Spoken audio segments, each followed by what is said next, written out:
काल परवा मुख्यमंत्र्यांची या ठिकाणी सभा झाली. मुख्यमंत्र्यांनी महानगरपालिकेच्या भ्रष्टाचारावर बोलायला अपेक्षित होतं.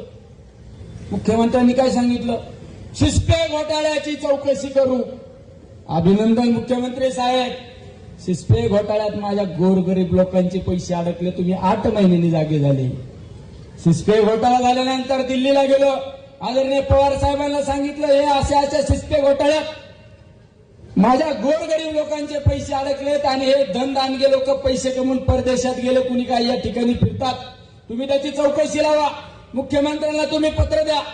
माझ्या पत्रावर रिमार्क मारून पवार साहेबांनी मुख्यमंत्र्याला पत्र दिलं, गृहमंत्र्यांना पत्र दिलं, सिस्पेची चौकशी लावली. आणि आज काल परवा म्हणलं सिस्पेची चौकशी करायची. अरे सिस्पेमध्ये कुठल्या निलेश लंकेने सांगितलं नाही पैसे टाका का कुठं काय करा. फक्त एखाद्या कार्यालयाच्या उद्घाटनाला गेलो. कार्यालयाच्या उद्घाटनाला अनेक पुढाऱ्यांचे नाव होते, अनेक लोकांचे नाव होते. तुम्ही अनेक बँकांचे उद्घाटन केले, पतसंस्थांचे उद्घाटन केले.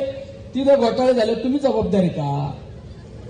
मी तर काल परवा सांगितलं प्रवरा सहकारी साखर कारखान्याचे शेतकऱ्यांच्या नावावर कर्ज काढलं, कर्ज माफीत बसवलं आणि ते स्वतःच्या अकाउंटला पैसे फिरून गेले. हे तर तुमचे धंदे, हे आमचे धंदे नाही. आम्ही गरीब आहे.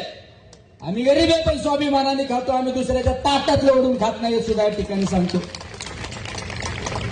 अरे याच नगर शहरामध्ये पटवर्धन सहकारी पतसंस्था नंदकुमार पवार साहेबांची ती पतसंस्था अडचणीत आली. ती पतसंस्था अडचणीत आल्यानंतर तुम्ही प्रवरा सहकारी बँकेला ती हँडओव्हर केली. माझे गोरगरीब ठेवीदार मरून गेले बिचाऱ्यांचे, पण पैसे काढून देताना आले. फक्त 2019ला तुमच्या लाडक्या पोराला खासदार करण्यासाठी माझ्या गोरगरीब लोकांना फसवलं तुम्ही. आणि तुम्ही काय माझ्या बोलता? अरे आम्ही आज पण फाटके, हम तो आज भी फकीर आहे.